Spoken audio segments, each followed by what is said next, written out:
This is a Rogue Media Network podcast.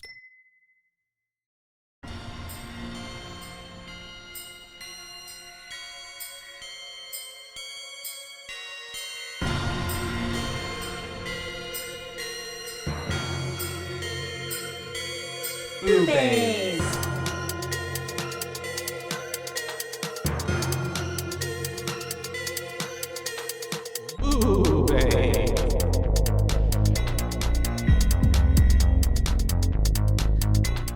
Hi. Hello, and welcome to BooBaes. BooBaes. That's right. We're your host. I'm Caitlin. And I'm Joshua. And today we have a special guest, We do. Casey. Casey. Bam, bam, bam, bam. Glad to be here. Glad to be here. Awesome, Yay. It's going to be fun. Casey is part of the new podcast, ABADDON Eyes. Yes. Where he's going to be dissecting and talking about and exploring the universe that is Hell House, LLC, and everything that entails. Yeah. Trying to put all the little pieces together. Yeah. It's quite the puzzle. It is, Yeah. and it's a lot more left to find out, I think, as we go through. It was really cool rewatching. So today we're covering Hell House LLC 2, the ABADDON Hotel, made in 2018.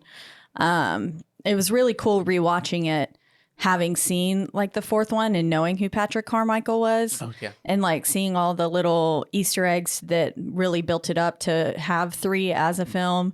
And then 4, like tying in the fact that 4 was already like planned to be tied in at 2 and stuff was really cool. Yeah. Like, because the mention of Patrick with who's Gideon Berger, who we got to interview for ABADDON Eyes, which was really cool. But it was super neat hearing like the drop of his name and then being like, oh, that's who that is. Because the first time I watched it, I hadn't seen 4 yet. Yeah. So I was like, Patrick Carmichael, okay. It doesn't, I don't know who that is. It doesn't, like you said, it doesn't ring in your ear as much when you don't know. Because then now you're like, oh, okay. It just makes it so much smarter. Because this is a film you definitely have to watch all of them, and then you have to go back and rewatch a few to times. get all of the little Easter eggs that are in it. Or about 3 or 4 times, as Casey has. Well, 800. well, when you watch them, when you get to watch them all 4 consecutively, you see how much thought was put into it, and the fact that, and that's what I think interested everyone the most about it is there's so much there that we've seen, plus there's so much more that's still out there. Yeah. Yeah, most definitely. And even after the fact, like, I love how thought out it is, but I feel like Stephen Cognetti's crafted such a like universe where he could even go back and pick on something that maybe was slightly mentioned and then build off on something onto that. Like, it would be so cool. Yeah. Like where you can already see that they're hopefully leading up to doing something with the carnival. Like we've had a lot of mentions about that, like in the third one, I believe. Yeah. That's really interesting, that part of it. But there are so many other characters that you could follow up on. Yeah. Yeah. Now, well, never mind. I'll save that conversation for when we get to 4. So, yeah. Because then now I just have more questions that I'm sure Casey might know the answer to, but I'll save that for 4. Yeah, we'll leave it for when we get there. We'll try to. I'm sure there'll be a few spoilers. Maybe we'll bring something up from the future movies, but we'll try to keep it centered around number 2, the ABADDON Hotel, for this one. Yeah. Which we should jump into. We start the movie off first with like getting black screen and typeface talking about how this footage was put together by Russell Wynn Of Wynn Media Group. Yeah. And basically everything that we're about to witness is tapes that he's recovered and is trying to put together to tell the story of what happened in the hotel. But then we kind of immediately cut to Jackson Mallet. Mallet is how you'd say his last name? I don't know. Went missing in the hotel August 5th, 2016. Yes. He was last seen breaking into it. He was recording everything, as anyone does nowadays. We also get to meet his mother, who's kind of, it's like a it's a interview style setting. Yeah. As we're familiar with these films, and she's talking about how he went in, and we see footage of him going in. He's checking out the hotel, kind of like everybody else. How everybody likes to everybody's like, this is a hoax, you know, they don't take it seriously until they find out for themselves going in, you know, like, oh shit, this place is for real. Yeah. Did you expect, first off, Jackson did not look young enough to be I felt that. Yeah. her son. He looked like a grown man. Yeah. He did. He was definitely like 34. I was expecting Jackson to be like a teenager. Yeah. Or like maybe 19, 20. Yeah. Or something. Maybe he was just really mature for his age. Yeah. He just didn't age well or something. Yeah, maybe. Or his mom is aging really well. That's true. Because then at first I was like, I was even questioning myself. I was like, is this his mom? I'm pretty sure it said it was his mom, but maybe it's his like girlfriend or something. That was mom. It was mom. Weird. That's interesting. I didn't even like catch maybe that. Maybe it's my age that I just I didn't even notice that. But yes, you're exactly right. Yeah. Yeah. He definitely looked a little bit older than what it felt like the vibe was. You know? Well, especially with the other scenes that they showed of people breaking in and that kind of it was especially the teenager with the staircase situation happening in a few. Yeah. Yeet, he says. And so we get more intel on how like you know, after we see the video of him being in there, you know, he obviously is going through it, and then he hears something, the door closes or something happens, right? Something like that. And then he freaks out and he's running, and then we just see footage of him obviously going through the house and trying to get out like everyone else does, and then cowering on the floor in fear, as I would probably do, because your demise is soon. And then I love this scene of the creature or hooded figure just like standing up behind him. Yeah. The way that it just like folded up on itself. Like an inflatable, like those things that are like for car. Nope. Yeah, exactly. And then we get more intel from the mom of how after that they started receiving text messages from his cell phone, which is obviously pretty strange because he'd been missing, right? Yeah, I think it was like on October 8th or something. Mm-hmm. It was like 2 days later. Yeah. After he went missing. And then basically the text messages were saying something along the lines of like, they're in the dining room. They're all in the dining room. They have no eyes. They have no eyes. They have no eyes. And it just kind of keeps repeating that. And you can still hear like it goes off screen or off the screen of the phone. And you can still hear the like text messages coming in. So you're assuming that it's probably still saying they have no eyes. Yeah. Kind of thing. How like... I wonder how that ties into the ABADDON eyes. Yeah, I could see that. But also how traumatizing to be a parent and like your child's missing and then you're getting the text messages of their death. Yeah. Well, and then the video sent to you. Yeah. And I think that's another way they're luring them in. They're luring them in. And it's very scary to think that the entity, the hotel, whatever it is smart enough to use whatever technology is available to it to do that. You know, he did have the scene where he was showing himself in the camera, and then he panned over to the room, and you could see the dining room was all filled fixed with up, people. and they were in there. Yeah, that was one. That was another really creepy scene. That was creepy. I was like, ooh. Yeah. It's always, especially when they don't know that they're in there, but we as the audience can see it. Yeah. Oh, yeah. Oh, and the third one, whenever she's flipping that camera around and they're behind her. Oh, okay. Oh, you're going to see that. My bad. Spoiler alert. Well, I've already watched it. Oh, okay. But I just haven't taken my notes on it. Yeah. Yeah. Creepy. So we have her, then it goes to, we're getting into the tune because she starts hearing the tune on the video, right? Yeah. And she's like, I recognize that. She said she got an email and that the email, So all 2 it weeks was, later. Was like just a picture of the room, which we know to be 2C. And basically all you can hear is Jackson's screamings and then the sound of the piano ditty, the do do do do do do do do. And she's recalling that she recognizes the tune because we go to footage of when he was a child. Mallet Residence, 97. And Malay. Yeah, Malay. We were 3 What years if that old. was their? Maybe. I'm gonna say Mallet. That's okay. I mean, but we were 3 years old. Yeah. Were you 3 years old, Casey? Oh, I don't think. I probably. And so we have the footage of him and the family, and I guess they're having like a game night or something like that. They're just they're kinda playing chilling. Go Fish. Yeah, Go Fish. And so then we have her hearing. I guess they think that he's asleep, right? And yeah, so because they she says, "Shh, keep it down. Jackson's asleep." And she goes because they start hearing, they're like, what's that? And they hear the little piano playing the tune, and they go into what seems the dining room, and he's just sitting at the table, and he stops playing it. And then it goes really like cryptic and silent. And he says, the hotel opens in 2009. Tell everyone. Yeah. Yeah. So already then we can see that somehow the hotel had a hold on him from then, like he was almost predestined to be there. So that's also something that you could go into, because it's like, how does that work? That goes, and it also matches up with the protagonist in 4. Yeah is those are like the 2 people that have been somehow touched by the hotel without ever, and they end up going there because of their earlier experiences or somehow. That's wild, because of like Margot and the clown thing happening to her. Is that what you exactly. And so had that not happened, would she ever even have ended up there? You know what I mean?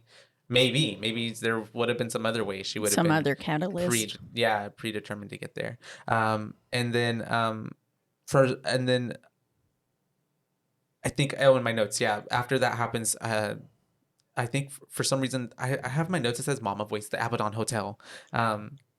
So it slows down because the mom says that she can hear whenever they played it back. You can hear that's right, that somebody, because she asks, she was like, he what wasn't hotel? Alone. Yeah, and whenever you play it back, you can hear it does this audio like slow down where you can hear someone go, the ABADDON Hotel. Something's talking to him. You can't see.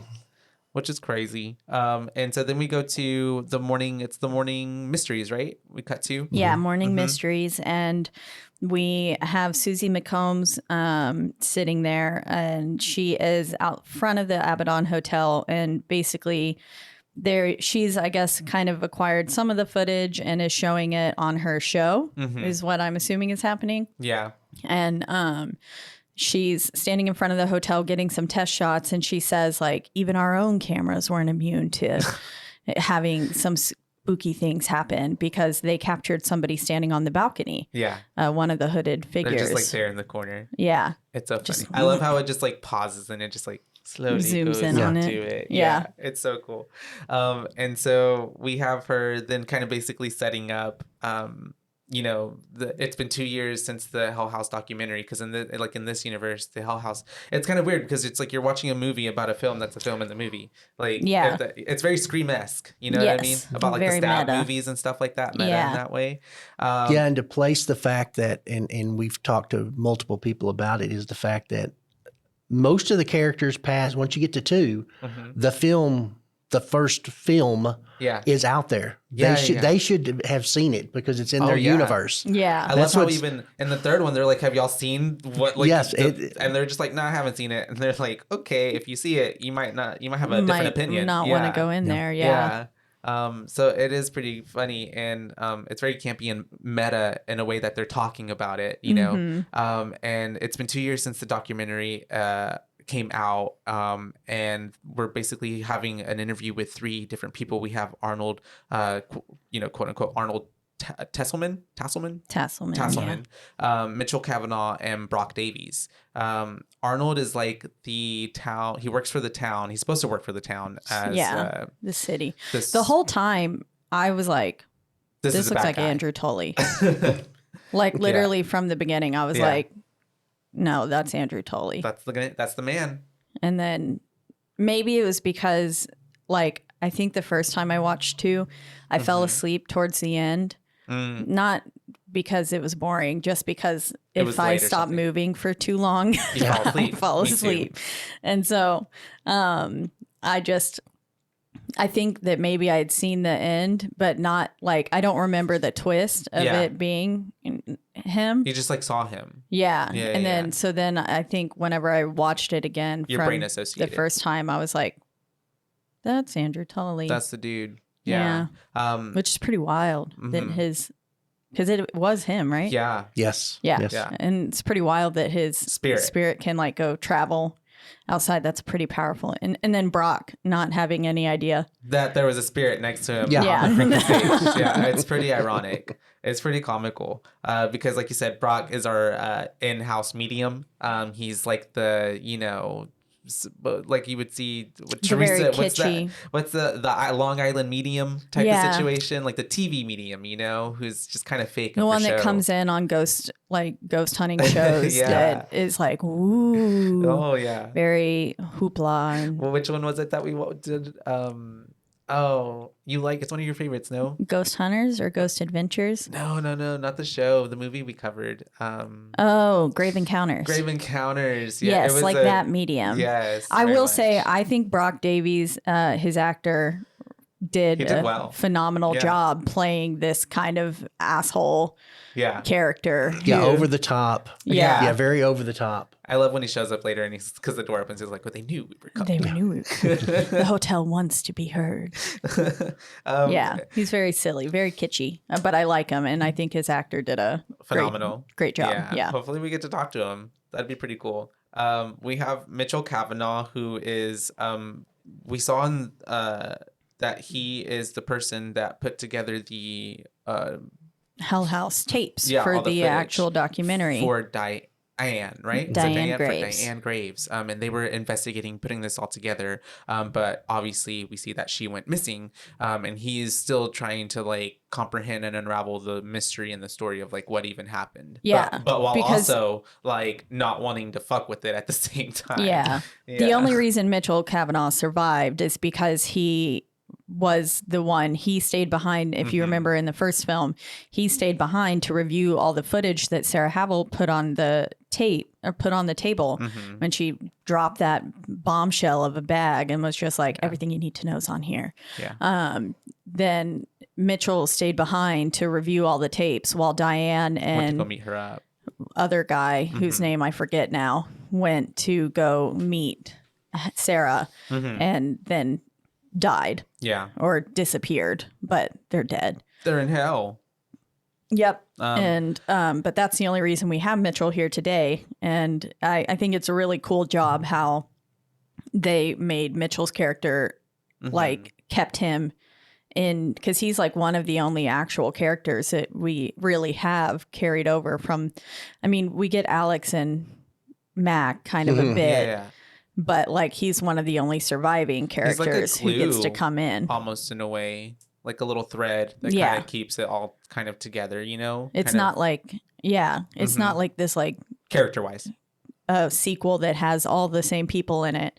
It's like just, he's like, like a tiny thread. Yeah. That just connects it. And he was mentioned enough in the first one to know that like there's already a foundation for him. And then he comes in this one. So I thought that was really cool. It's like it's time to shine, basically. Yeah. And so we're having this meeting. Susie McCombs is basically interviewing them because they want to get into what happened. But I don't know. It feels almost more like a debate, I would say, as opposed to like an interview. Because obviously we have Arnold Tasselman, who is very like, this is a hoax and y'all made this up, and why can't y'all just leave us alone? This is, we just want to be a normal city, blah, blah, blah, whatever. Yeah. And then Mitchell's starting out with, he's like, can I start with a comment and a question? And then he's like, A, you're a dick. Yeah. B, why? But like not really. And then I feel like the interview's gotten away from Susie. Yeah. Oh, for sure. It's not really as structured maybe as she had intended for it to be. Yeah. I mean, putting all those polarizing characters and differing opinions in one area, I feel like that happens in reality on talk shows a lot too, whenever they have differing opinions and stuff. Like it makes me kind of think of the Conjuring universe whenever the guy was like accusing the Warrens of being fakes. Oh, yeah. And then we had Ed Warren, I almost said Patrick, but Ed like getting defensive and stuff like that. Yeah, like, of course. I feel like every time you put differing opinions in, it probably is gonna result in some kind of argument. Yeah. Well, it makes for good TV. I mean, that's and I think I want to say Diane wasn't she Morning Mysteries as well? Oh, was she Morning Mysteries as well? I think she was yeah. related. Yeah. Yeah. So they're kind of following up on that. And that would cool. lead into that. And that's the good connection on why we're like, because there always needs to be a why. Like, why are we even doing this? Like, what's happening? Yeah. Yeah. And so we have, then it cuts to, we're meeting our other mainish characters in the movie. We Jessica, and Molly, and David is the cameraman. Yeah. And now, a word from our sponsors.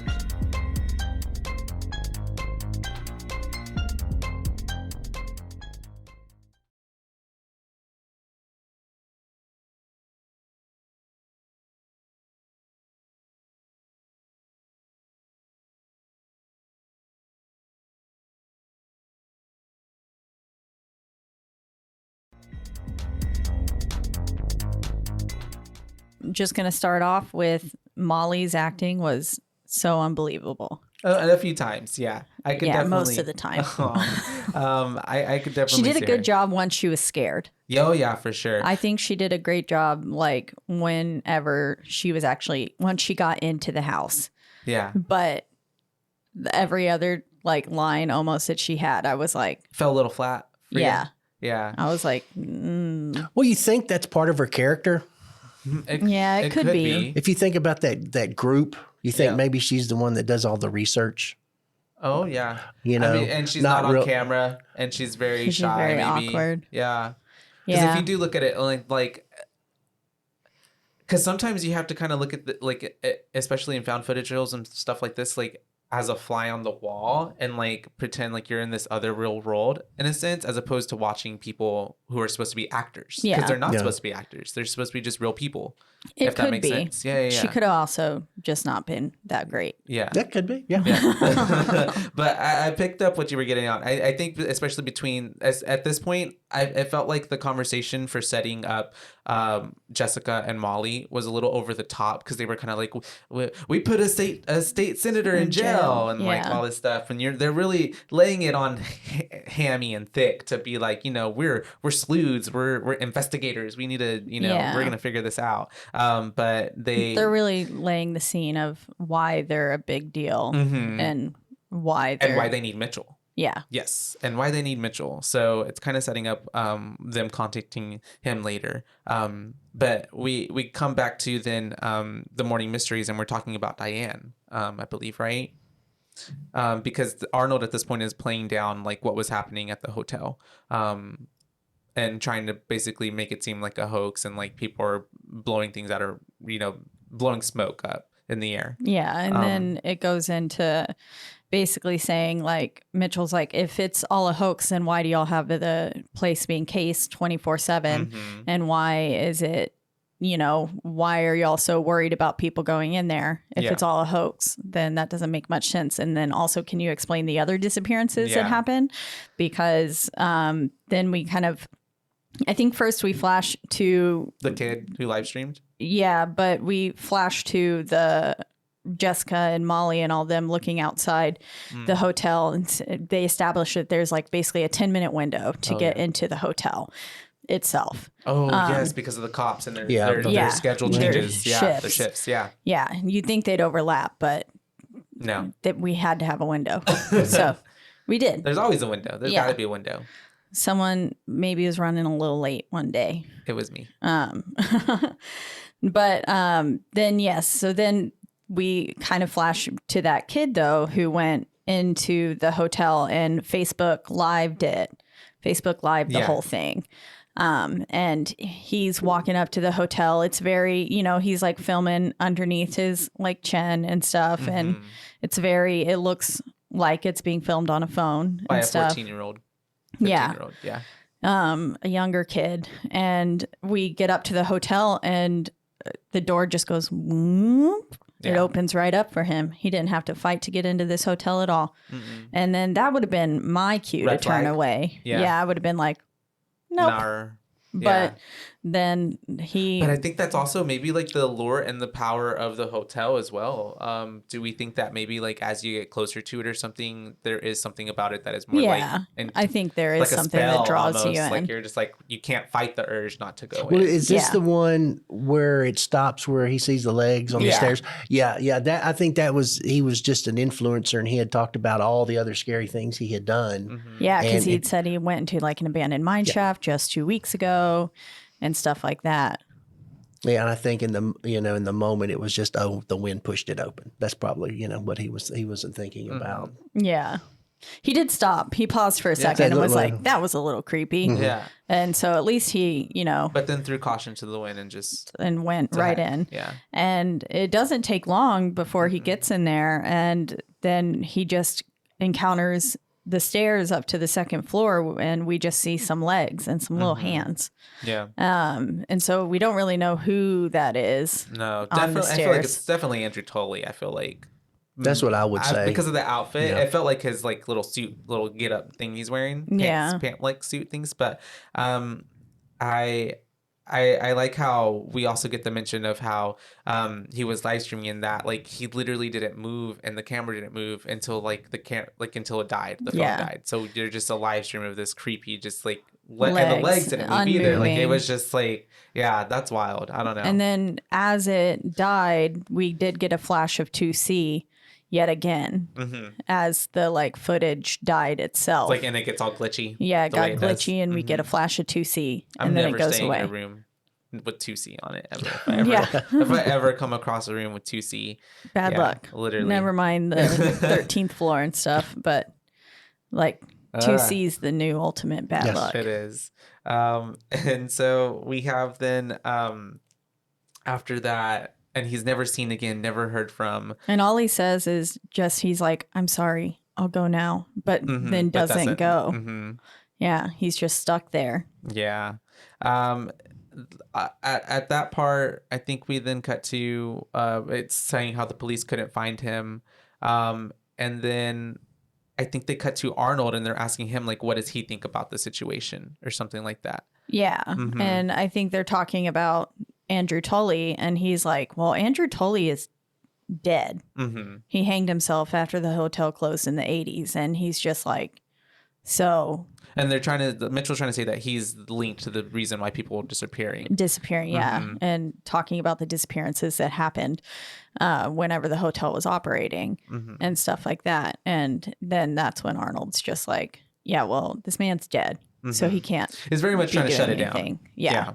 And then I believe we cut to I guess Mitchell was getting a little too close. I think so. A little too close to figuring things out. Well, and I think the Tully is going to play it like, the way they always have is there was never they get close, but then they're like, oh, here's some proof that shows that nothing ever happened at the hotel. Yeah. And it leads us to think over the years another thread of how complicit the whole town was, what was going on there, that these people, disappear. And it had to be, again, probably some local people too. Yeah. What happened to them and why didn't anybody really investigate?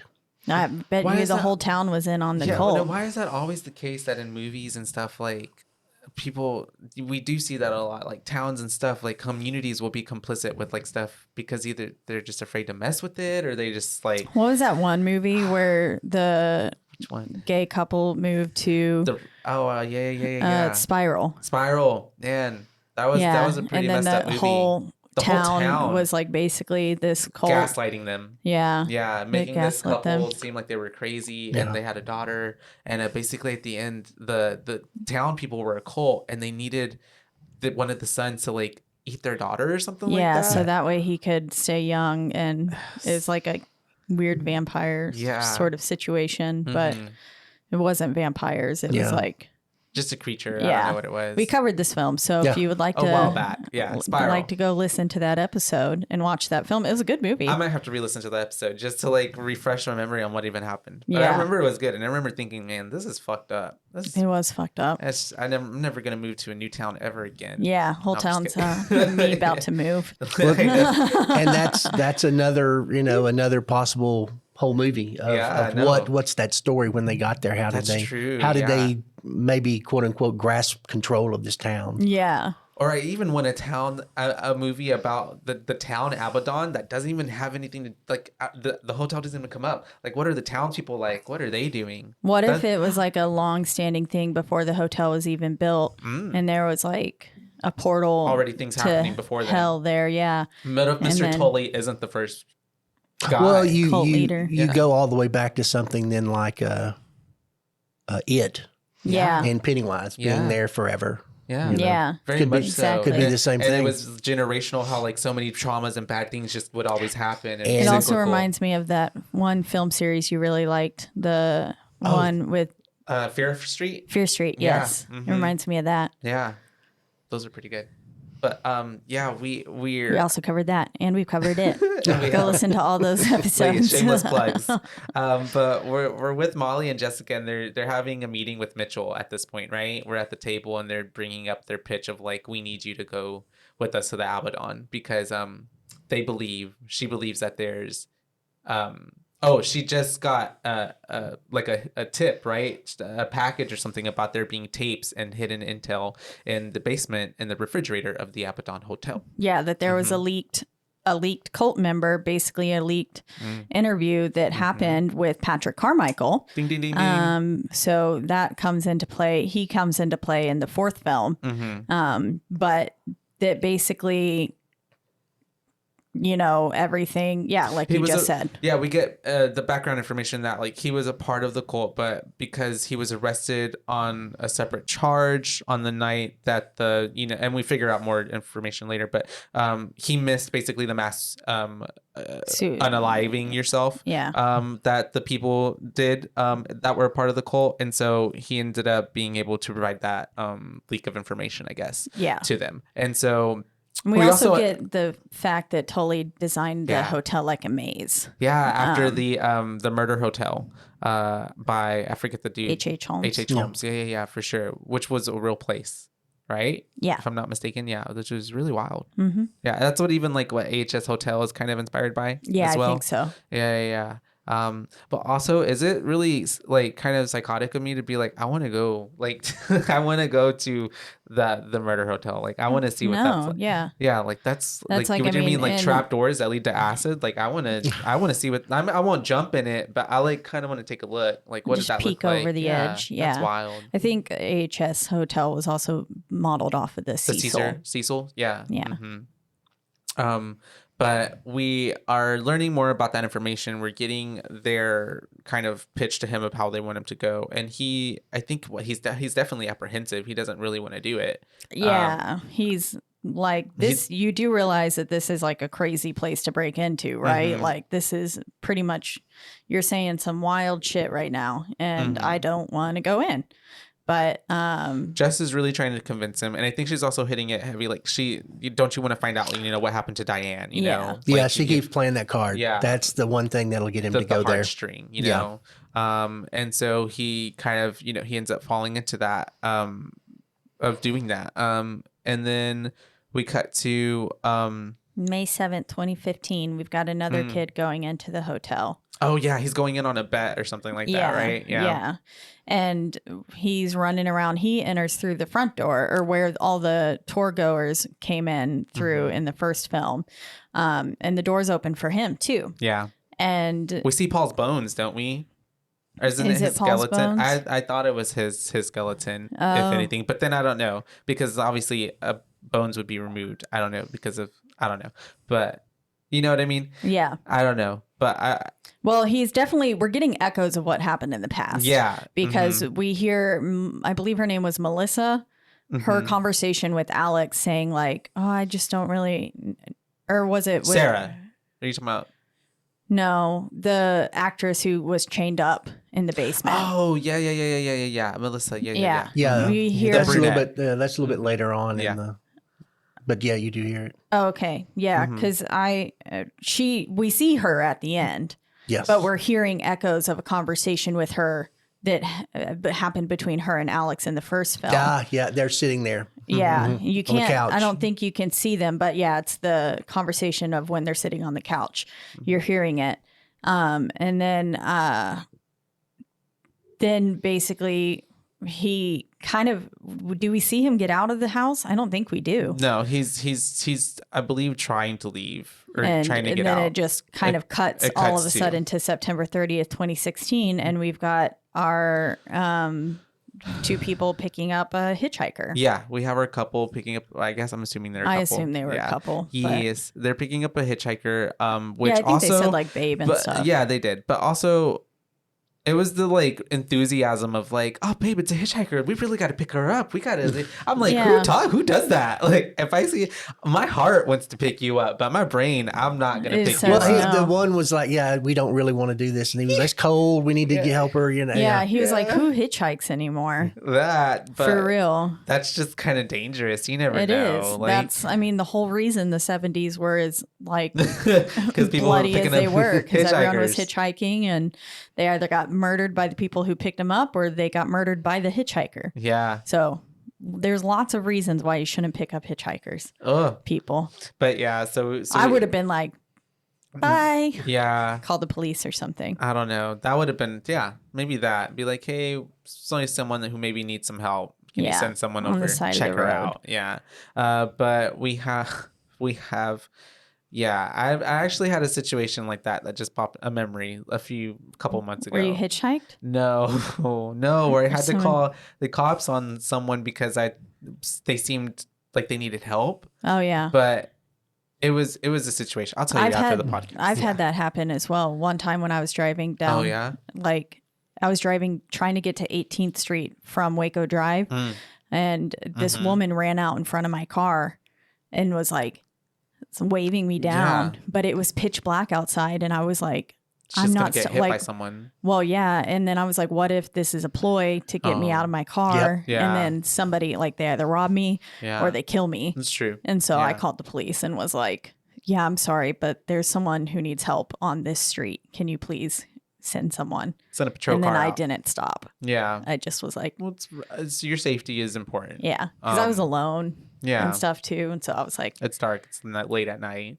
The same thing was how I don't trust a lot of police officers. And I've made them, whenever they tried to pull me over on the road before, I'll drive until we get to like a really well-lit gas station or something. And then I'll let them pull me over. And then they're always like, why didn't you stop immediately? Yeah. And I'm like, because I don't know you. You could be impersonating a cop. That's true. I can't. It's dark outside. I can't see your letters on your car and stuff. You like there's. I mean, didn't like Ted Bundy impersonate cops and stuff at some point too, or one of the main killers out there? I'm sure someone's doing it right now, Caitlin. Oh my God. Yeah. We're all going to die. Well, we are. I mean, That's true. That's true. Once we are born, we're slowly on the demise too. Yes. Some of us faster than others, unfortunately. Sad. That's not wood. Anyways, I don't know. Oh, that's wood. Okay. It didn't feel like wood when I tapped it. We have them picking her up, right, though. And so it's funny, though, while like they're talking to her from the car, and then all of a sudden she's like already getting in the vehicle. I thought that was funny. I was like, that was so fast. Well, she's a you spirit. can kind of see her running. Yeah. She kind of like runs at the car. Okay.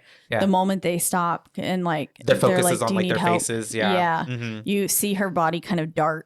And all of a sudden she's just like already getting in. And I'm like, car. Oh, hello. Yeah. And I was like, that's creepy. Yeah. And then she gets in the car and they're like, where are you going? And she's like, the ABADDON Hotel. And they're like, isn't that place closed? And then she's like, oh, I've already checked in. I checked into the hotel October 8th. And they were like, it's September 30th, sweetie. Yeah.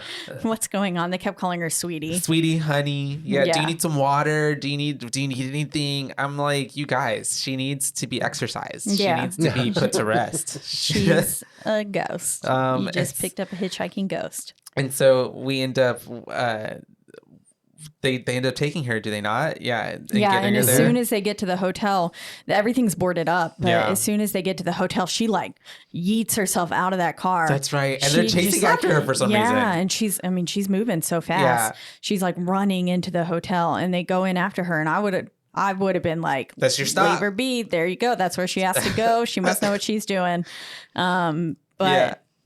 Then again, I'm not as nice as I guess these people were. It's true. But they follow her into the hotel and was creepy how she would like run and then wait for them to catch up and then keep going. Like, because she could have got down to the basement so much faster, but they wouldn't have known to follow her down there had she not like stopped. She's waiting for them. She's definitely leading them to their doom. Yeah. Them down there. And then we get this flash on the screen of 15 people died in the Hell House accident. 7 bodies were never recovered.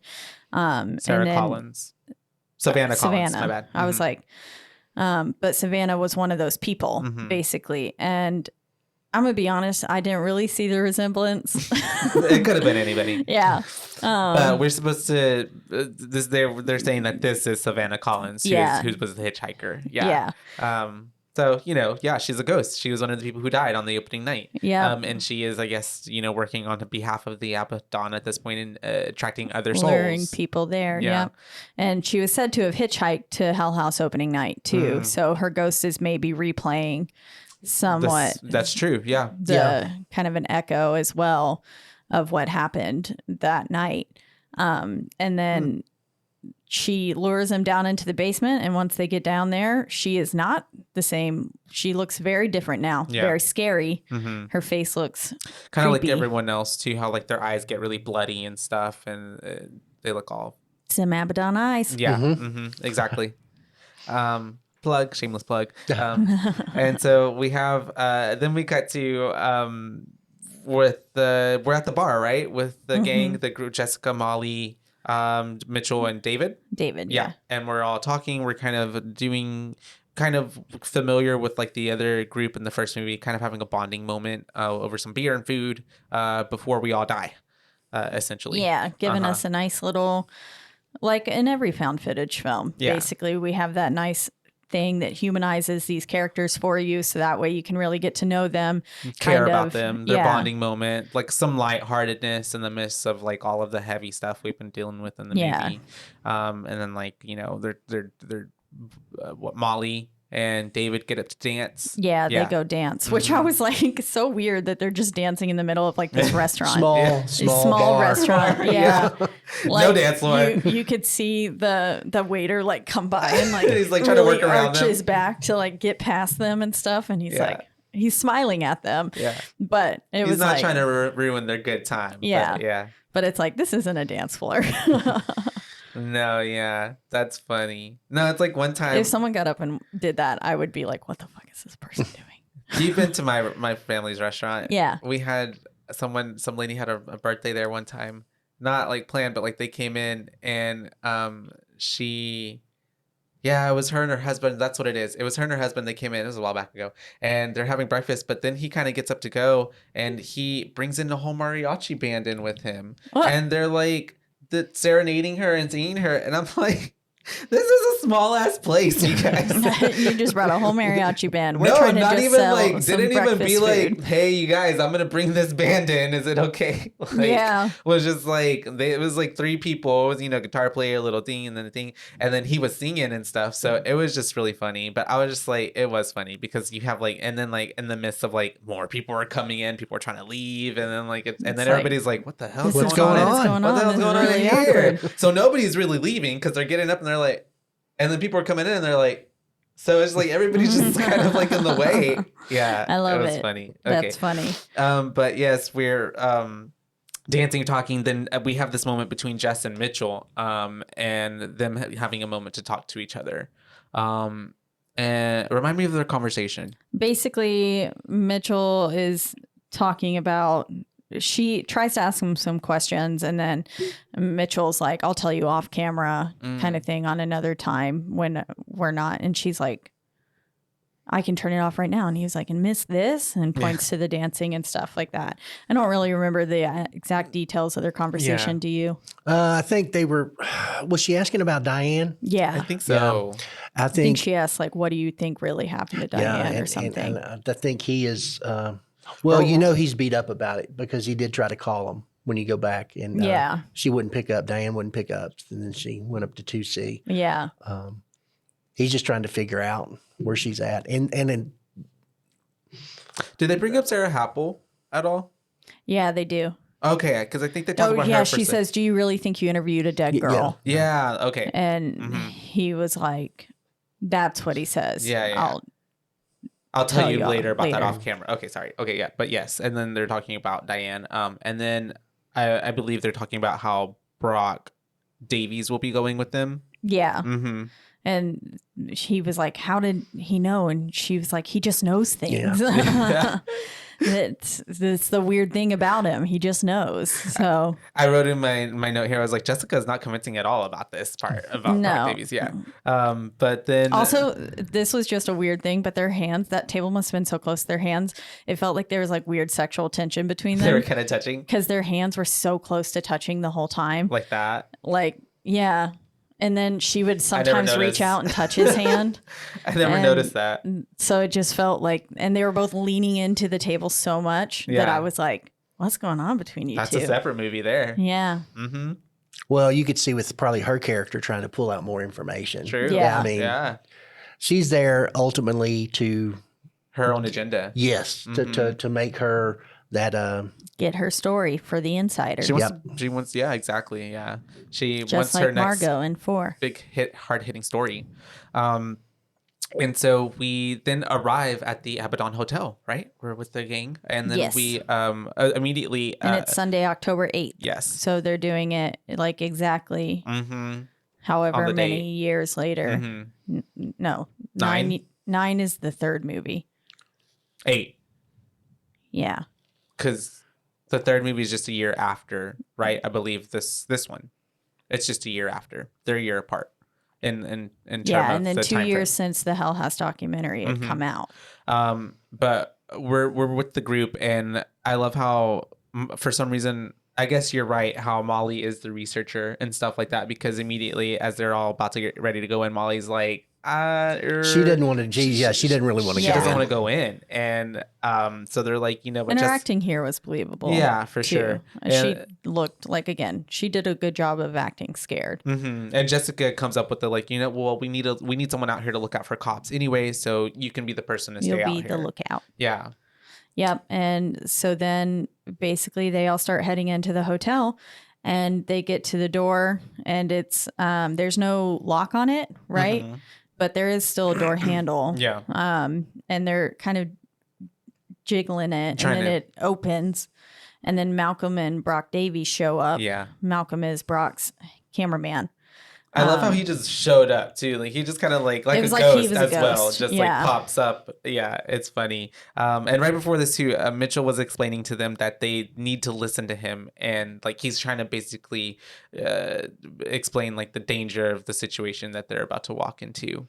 Yeah. And I think at some point we get a flashback to them talking over like some blueprints, and him saying like, when I say run, or like get out of that house, you drop whatever it is you're doing, and drop you get that camera, out of that house. camera and run. Yeah. And she was like, no, we don't drop the camera here. That's not what we do. Yeah.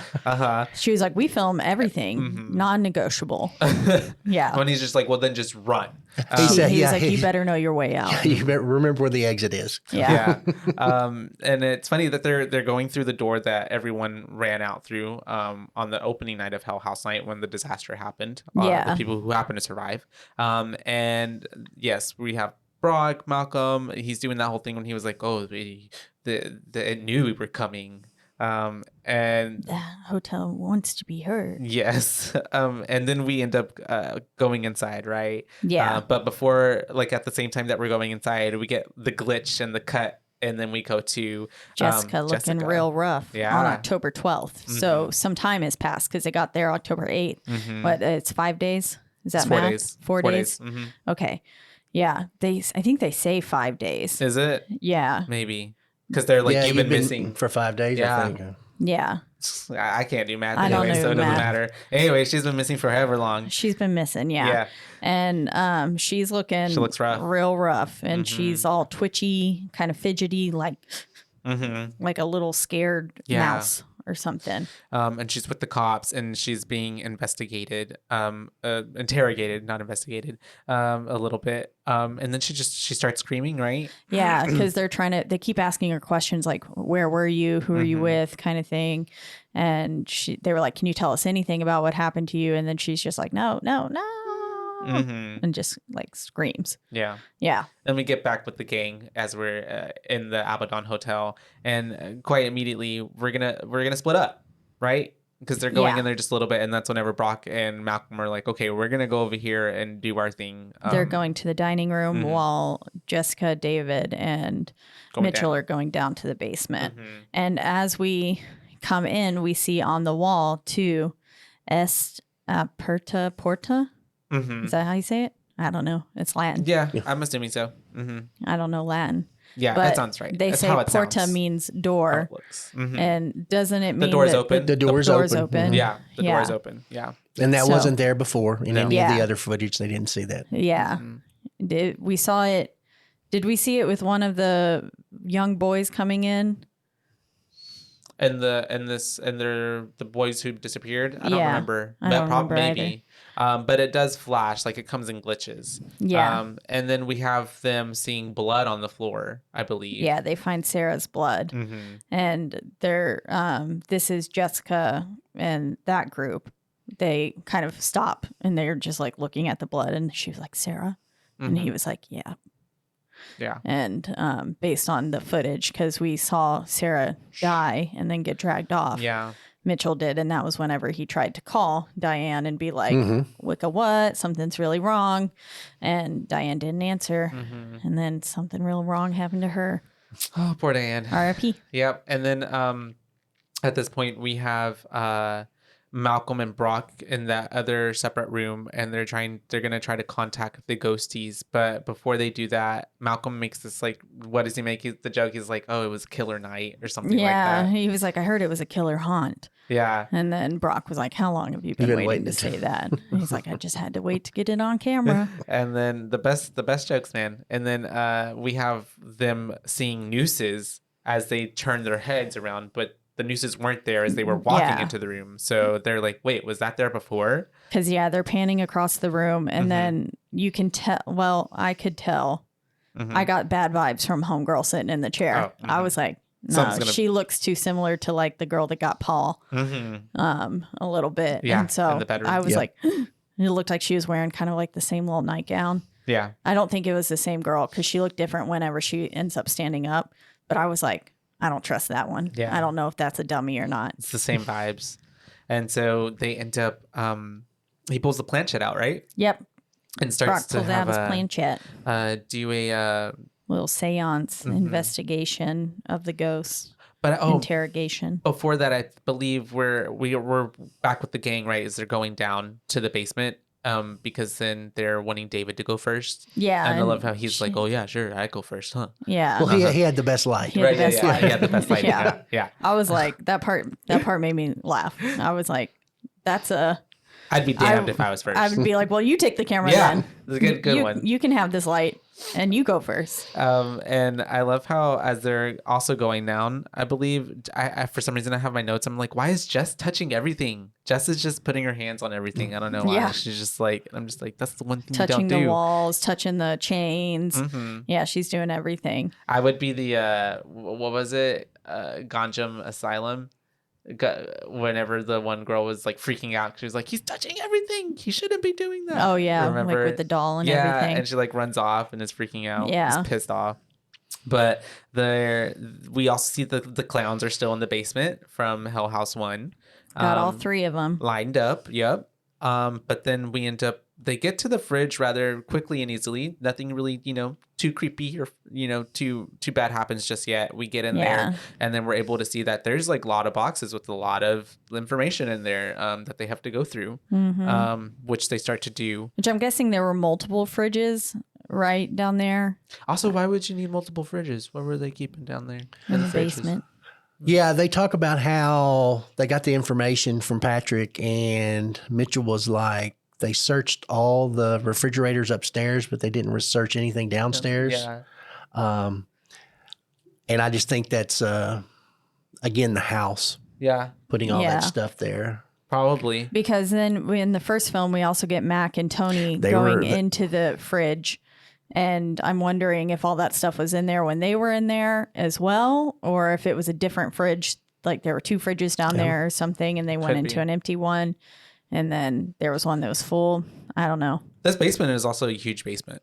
Yeah, it is. I mean, it's a big hotel. Yeah. So it's like there could be another part of it where there could have been a refrigerator that no one saw. I don't know. Yeah. Or in a room or in a little closet. I don't know. Yeah. Which it does seem like that's what they're tucked away into. But we have them.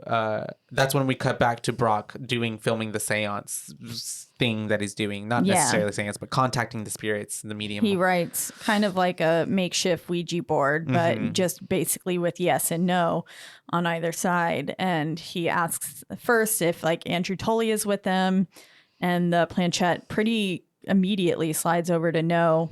And then it just stays on no as he asks a series of questions that I don't really remember all that he asked. Yeah, he's basically just like, are you one of the ghosts? Then are you like, do you want to harm anybody? Have you harmed somebody? Something like that. And it's like, yes. When it says, did you intend to do us any harm? It slides over to yes. And as Malcolm is going around the room, the girl's head moves too. Yeah.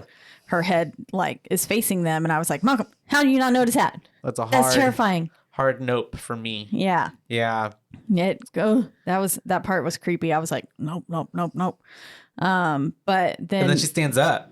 Yeah. Once he asks, do you intend to do us any harm? And it slides to yes. The girl stands up, and then they're like, okay, we're leaving. They get out, but they immediately round the corner, and then bam, she's right there. And then we just get camera cut out. Yep. Yeah. So we can only assume that they are no longer with us. Which they got caught. We'll find them later.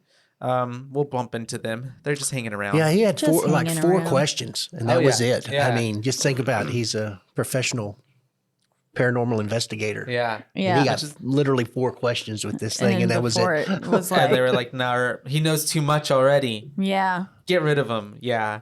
And so we're back with the guys. Was like, hear this. Yeah, it wasn't Tully. It wasn't any of his group. Yeah. It wasn't anybody. I think they asked, was it anybody from Hell House? Yeah. So it was the big bad, I guess. Yeah. The devil. Whatever entity is there. I don't know. Yeah, I don't know. Because there's also like, it could lead up, like, there also might not be just ghosts there. Could there also be like demonic presences or entities? I think it is because it's demonic. open to, the gates of hell. They talk about, and then see this again, the whole lore of actually how it goes. They talk about that they were going through, the ABADDON was a demon. And is that...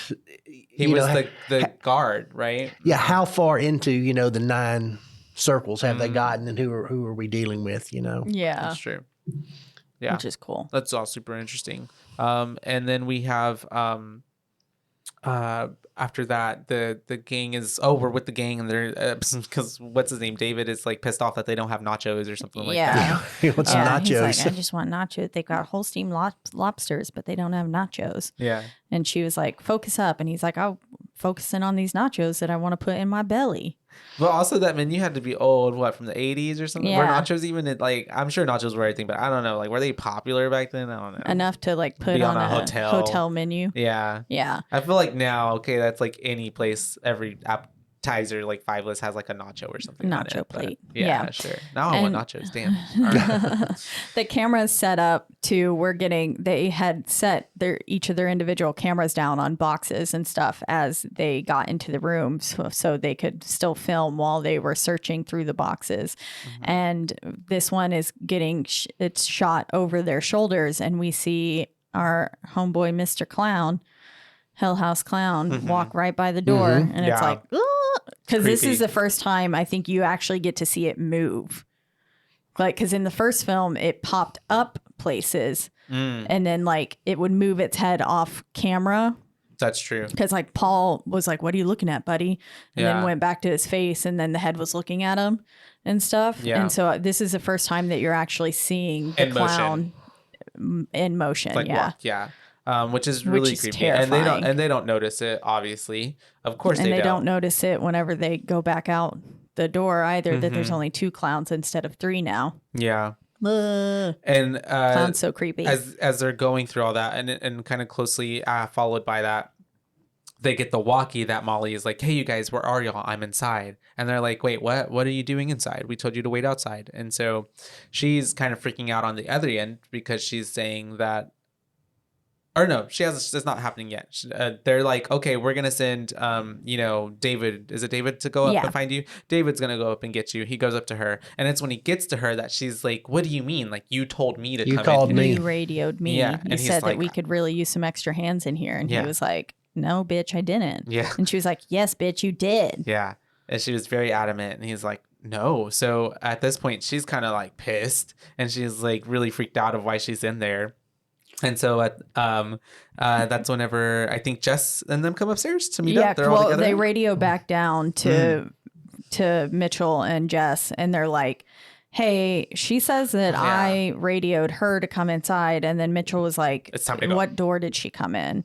And he was like, the front door. And he was like, well, check it. Is it locked? And he was like, yeah, it's locked. And Mitchell was like, we got to go right now. Time to go. Time to drop your stuff and go. And he's like freaking out, and Jess is like, calm down. And anyways, they make it upstairs, and they are like, okay, let's get out of here. But then they're like, what about Brock? And David was like, I honestly forgot Brock was here. And I was like, oh, me too. Same. I forgot already that Brock is dead. And then they're basically just like, well, we're going to still exit. And if we bump into them, we'll bump into them. Like kind of situation. If we find them, we'll find them. We'll look out for them, essentially, which they don't have to look out too far because they make their way through and... They make it to the dining room, and they see poor Jess pokes her head in first and like screams. And then they slowly open the door, and we see Malcolm and Brock both hanging from the ceiling in those two nooses. They were made especially for them. Yeah. Poor guys. Did not cut it. They couldn't cut it. Another It reference. Yes. And so Stanley just couldn't cut it, something like that. And then the clown, they end up making their way after freaking out and trying to run and get out. They get to it's a backdoor exit. Yeah, it looks the door that they came through, right? And then that's whenever the clown is standing there right in front of it. Yeah, and they're like, oh, with his head turned and his arm up. And they were like, how the fuck did it get there? And he's like, it's just a dummy. It's fine. Like, and starts walking towards it, and then its head moves. Because he's like, it's not going to move. It can't and move. Its arm moves. Yeah. And it head moves to face them. And they're all like, ah! Rightly so. Because then that door just slams shut, which kind of sucks because that was their exit. Yeah. And so we obviously can't go that way. And then can you imagine just if they did go by that door and the clown just like scooped them up? That's what I was also thinking. Like if one of them, or I was also thinking like, what if in an alternate universe Mitchell had done that, and like that would have been super scary to see if like he's running and then like you just said, like it just like stops him, halts him in his tracks. That'd be terrifying. Well, he could only grab one of them. That's true. That's true. Yeah. Because I was thinking, a sacrifice. I would at least run towards that door. That's what I thought. I would have grabbed Jessica like through and then hobbled over. Because they didn't even take a chance. They didn't. Yeah. That's like whenever people say, like, if you're running away from a bear, you just have to run faster than the person next to you. That's true. Yeah. Yeah. And so, and then we have, obviously they're freaked out. They're running around. At this point, they go running through the house, and that's whenever they see the chalkboard, right? Yeah. And it's got all their names on it. And like their different rooms. And we also see, if you freeze frame it, it has Russell Wynn's name it as well. Which the ABADDON is apparently already waiting for him to show up at some point. Yeah. As Andrew really explains at the end, because he lays it all out.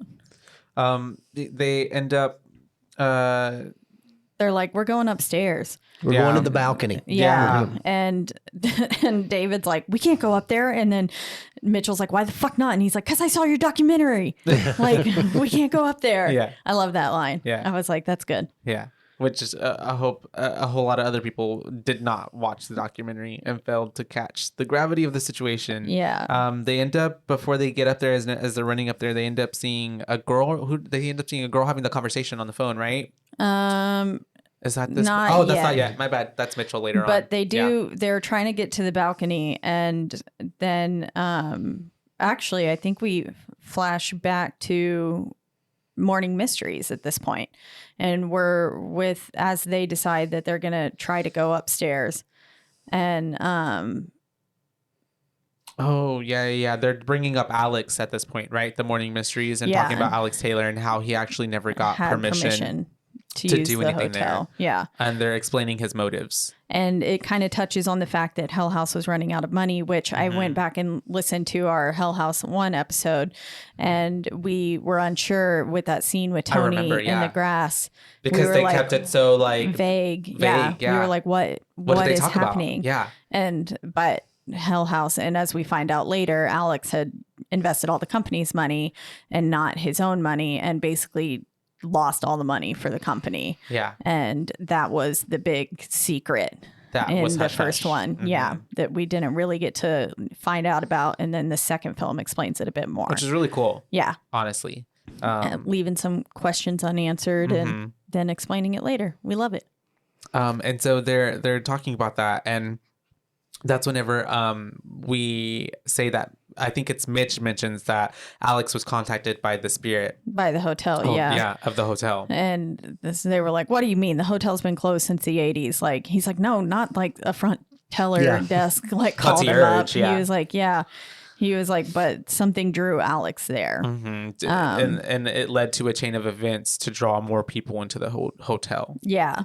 And then we flash back to them, I believe, going into trying to get to the balcony, and they run into a girl. I don't know if it was the same girl from downstairs or if it was a different girl or the same one that got Paul. But I don't know. She looked creepy though. And it's because there's other like mannequin things, and she's just standing there, and that's when she like blinks her eyes. Yeah, right? And they're she like, blinks, whoa! and they're like, ah. And it was like a weird area that I didn't remember recognized seeing from other parts because it was like a lot of chain link and stuff. Yeah. And I don't remember seeing that in the first one. Yeah, I'm guessing that's a part of the hotel. We hadn't explored yet. Yeah, haunted house that we never got to or something. But so they run back into Paul's room, I believe. It looked like Paul's room. That's what I thought. And they barricade the door and stuff. And it was so creepy whenever she starts like knocking on the door so hard. And you could see the door like shaking. I was like, ooh, this little girl's got strength. Strong. She's strong. She's a power lifter. Probably she was up there doing squats the whole time while she was waiting. And then ectoplasmic squats. They came up and she was like, oh, let me set my bar down. For real. And so we have them obviously freaked out, and they're basically kind of they're stuck because they can't get out. They can't run out. They're afraid to go out because of the spirits and stuff. And I believe they're going over footage, right? Yeah, and they're trying people on the walkie too. Oh yeah. And then the walkie, we have you checked in for October 8th. Yeah. Because at first you're like, oh shit, they got someone. Because it is like, because they're changing the stations. Yeah, and she was like, can you hear me? Can you hear me? And she was like, yes, I can hear you. And then she was like, we're at the ABADDON Hotel. Like, send someone quick. And he was like, yes, I have you checked in for October 8th. Dun, dun, dun. Yeah. And then that's when I think David finds the tape of Alex. He's going through all the tapes that they already had. And he's like, oh, wait, here's a tape. Y'all should need to see this. And we have a tape of Alex meeting someone who we can't see in the corner of the frame. It's April, which is 6 months. April 18th, 2009. Before the tragedy that happened on Hell House, which is Alex in the first movie always made it seem like he hadn't been to the hotel before. Like this was all new. Like this was all new to him. But apparently we have video footage of him actually being in the hotel already. Yeah, conversing with someone who is Tully. Tully. But yeah. But you can kind of tell by his voice and stuff. And once you see his rickety old hand, that's not really rickety. I was gonna make a joke, but never mind. Alex made and so we have Alex talking to this person. My hands? No, it's not. I was like, it's giving Joe Biden. I'm like, let me not make this political. But wait, why does Tully kind of give me Joe Biden though? He does a little bit, like a skinnier version. It's like skinnier, taller. It's like if Mitch McConnell and Joe Biden had a baby. Yeah. But okay, it's Tully. He's a cult leader. He is. That would make sense. Maybe all of our political leaders are also cult leaders. They are, and they're talking to the lizard people. Can't you imagine? We have him making a deal and striking up because this off-camera person is like, well, hey, because the whole conversation is like Alex made it. I love how the person is like, oh, you didn't, Alex. How could you use all the money that, oh, you did use all the money. Like, kind of like explaining without having Alex explain, if that makes sense, what had happened. Yeah. And so. And really ridiculing him and mocking him in the Making him process. feel pathetic. Yeah. I was like, damn, totally savage. Yeah. Alex, the manipulation, right? Alex basically blew his money because he made an investment or used his money on something, the company money. And so now this person, Tully, is being like, hey, look at this hotel. Like, this could save you from financial ruin. Use this. Alex is like, yeah, it's kind of freaky. Yeah. Okay. Maybe. And then they end up shaking on it, right? Yep. That's when the only shot of Tully that we get in this instance is his hand poking out. And then we flash to Molly. My favorite part of the whole movie is Molly here? I kid you not, because it's dead silent. And I love how it's like, in my notes, I put no one. Just silent. And Molly's like, are we gonna die here? I'm like, yes, Molly, you are. And you're going to unfortunately be the first one. Well, let me ask you a question to go back to that Alex situation. Yeah. I'd watched the original first movie. Yeah. And then after that, I had watched the director's cut. Yeah. Oh. And in the director's cut. Was that included? In the first one, they bring up the idea of they were talking to an interviewee. And they said they were going to open up at the ABADDON. And she goes, I found out where it was, and I went to Google and watched it. And the only image that Google will pull up is a picture of the ABADDON Hotel with Alex standing on the balcony. Really? And when I saw... That was in the first movie? That was in the director's cut? Yes. So I watched them all so close together that I couldn't remember if that was in the third one. And I just hadn't gotten to it yet. So I was wondering if on that handshake, if he never left the hotel. Oh, and he was already dead. Or like already there. His spirit. And he was one of these walking dead people that lured them all back. Yeah. See, that was what I never thought. I never thought that until I saw the director's cut and I saw that picture. And that changed the whole thing to me. It's freaked me out. I like that idea. I think that's... Yeah. I could see that being plausible. Like it's just like Homegirl who was hitchhiking. Yeah, because Tully obviously had talked to him and got him involved in some kind of scheme. Yeah. And he said, Tully's just that charismatic. This is a no-lose situation here, Alex. Put all your money into it. And knowing that he was going to lose everything. And I could see that. Yeah. I like that idea. Yeah. I mean, That's who's to say that he couldn't have? Because I make it official. Well, and that could be the whole nother movie. There we are. Well, it was just like I said, it totally changed the storyline to me of that particular interaction. I'll have to go. Like, I want to watch the director's cut now. Were there other differences? There's like 7 or 8 minutes. Yeah, it's really minuscule. Like there were some. I didn't watch them back to back, but then as I was watching it, I was like, I don't remember this part. Yeah. And then I realized I was like, oh yeah, right. I'm watching the director's cut. But that I just wanted to get y'all's view on that because that changed that whole dynamic of that conversation, that particular tape they were looking at. Yeah. It definitely fills in some gaps that were there on how even the first Hell House people and group gang got there. But that would be pretty cool. And like to think that his spirit was so able to like go that far and like reach out to them, bring them in. Yeah. That's interesting. Over the course of 6 months, like is out there living like normal. Yeah, it was a long time. That's what was just intriguing to me. I like that idea. And then after doing all of that with the gang and Molly saying, "Are we all gonna die in here?" We're back with Jess in the interview, right? Yeah. And she's for bringing up the Bible. Yeah, right here. This is where she starts bringing up the reference of the Bible, the Lake of Fire, right? Lake of Fire, which is the name of the third film.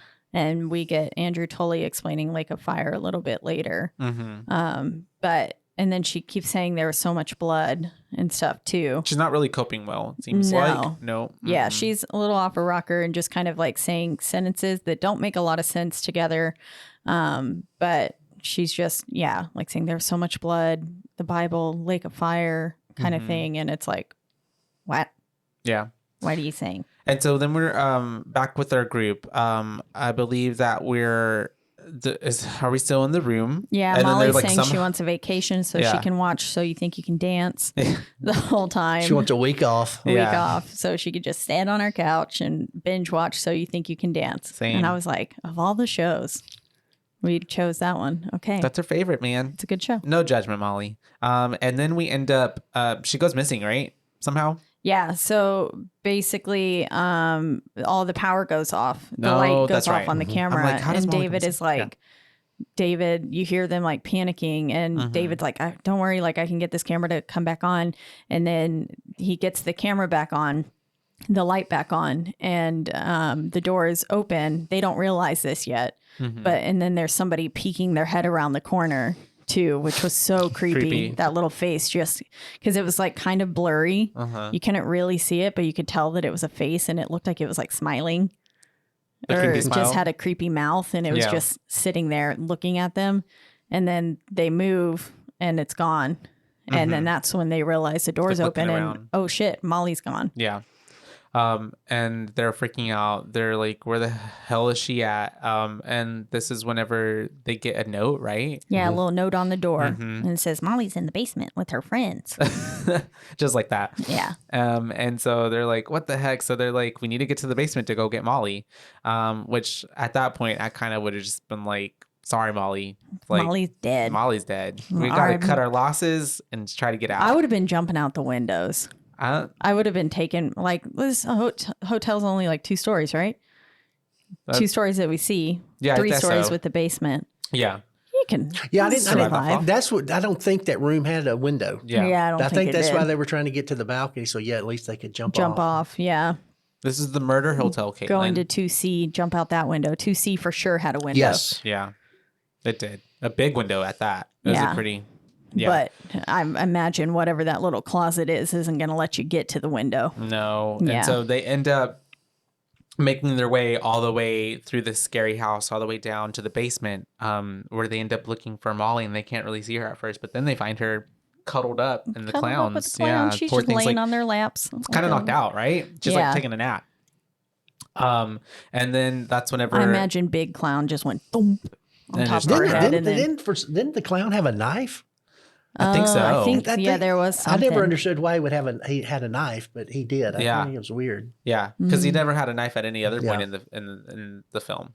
But he was ready to they're kill her. there trying to get her out of the grasps and the clutches of the clowns. But then that's whenever the portal just starts, the freaking wall just explodes, Thank and then you. we've got the That hooded explained figures coming out, and I'm pretty sure they get David in this instance. They grab him and he says, "Go, go, go!" Yeah, he's like, "Get out of here!"